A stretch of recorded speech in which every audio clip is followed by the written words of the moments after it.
hinahanap na pondo, no, ng OVP amounting to nandun yun sa post ni Attorney Valera na amounting to 600 plus million pesos na siya naging basehan po ng kaso against Vice President Sara Duterte. Pero bago yan, Sir EB, the timing is right.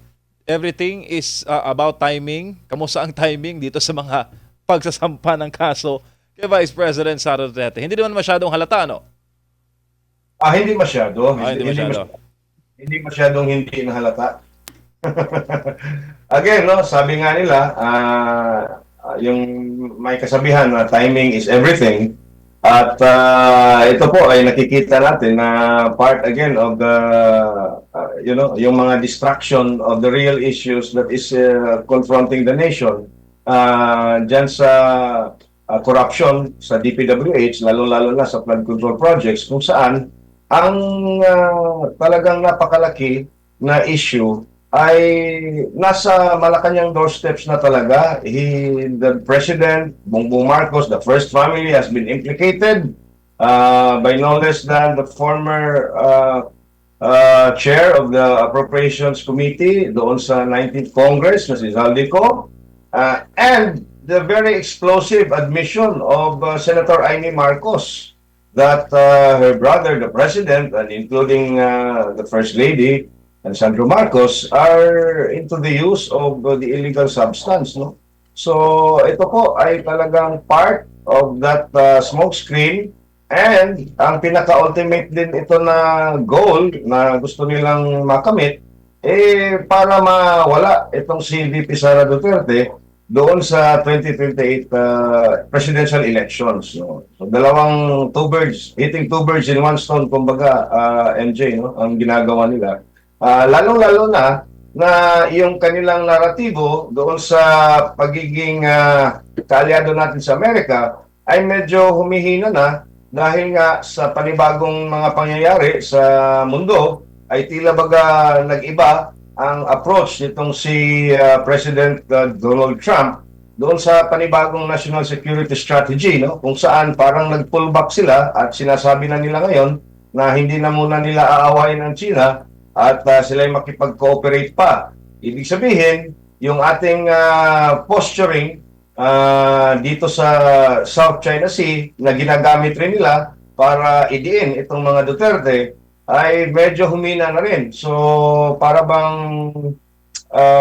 they are now in a panic mode to save this presidency of Bongbong Marcos and continue to demonize the Vice President as well as her allies dito sa politika, MJ. Good evening pala sa mga taga South Korea kay Antonio Luna. Sinabi kanina ni Attorney Guanzo na medyo makapanayam na plan B itong kaso sa ombudsman. Uunahin muna nila yung impeachment, tapos pagluto ng impeachment, ito na yung kaso sa ombudsman. Sir AB. That is where I depart with Attorney Rowena Gonzalo. I respect her views. She being a very brilliant lawyer and with some decades in government service. Pero sa tingin ko, iniba na nila ang approach, MJ, no? Kasi doon sa impeachment, no, ang rules of evidence doon very lax, no? Kaya ang sa tingin ko dito, MJ, inuna nila sa ombudsman so that the ombudsman now will have the premise of conducting their own investigation. Meron silang fact-finding, meron silang makukuhang ebidensya, kumbaga, quote-unquote, at ma-lay down na nila yung mga premises for a plunder case or a malversation case. At ito na yun ang gagamitin nila doon sa pag-file nila sa impeachment after February 6 or on February 6 or beyond. Dahil nga may 1-year ban. So, ito na yung the ombudsman now will be doing the work, no, of Congress in the 20th Congress, the lower house of the 20th Congress.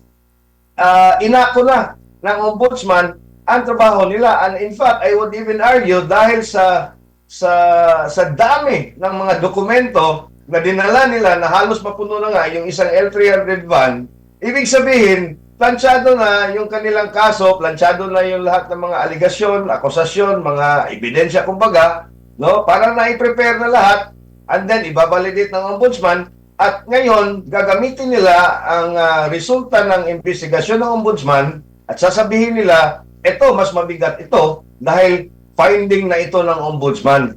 So yan ang nakikita ko kaya inuna nila ngayon na i-file doon sa ombudsman para yun ang gagamitin nila for the impeachment to give it a semblance na ito'y makatotohanan, ito ay mabigat, at ito ay dapat ikonsidera ng impeachment court na rason para nga mapatalsik itong si VP Sara Duterte at not just mapatalsik, to bar her from running from any public office including the presidency in 2028, MJ. Isa na doon at Sir EB, yung recommendation ng ombudsman magpataw po ng preventive suspension sa mga opisyal na makikitaan po nila ng probable cause, lalo na yung mga kaso may kinalaman sa graft and corruption, dishonesty, misconduct, at anumang mga kaugnayang paglabag sa isa pong nasasangkot sa mga irregularidad, Sir EB. I do not know, no, I'm not a legal expert again, but as I understand, hindi covered sa isang preventive suspension or any administrative charges ang impeachable officers, no? Kaya nga sila ay dapat na, kasi administrative yung removal from office eh.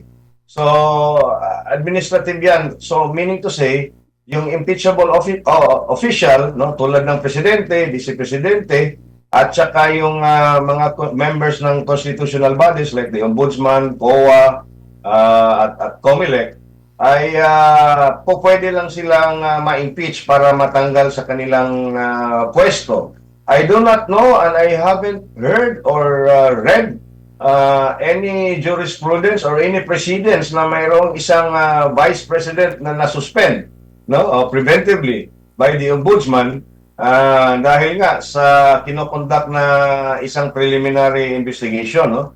At siguro gagamitin na rin nila at considering what Boying Rimulya has done during his stint as DOJ Secretary, baka he will again test or push the envelope as to where the powers of the ombudsman can go. Kasi alam mo naman sila, ang sasabihin nila, okay, this is ambiguous ang batas dyan. They will try to make some actions that can be questioned sa Supreme Court. Sasabihin na nila, okay, gagawin namin ito. Pagka sa tingin ninyo unconstitutional, punta kayo ng Supreme Court and it takes a very long time for our Supreme Court to rule on it, no? With all due respect to the highest court of the land, MJ. Opo.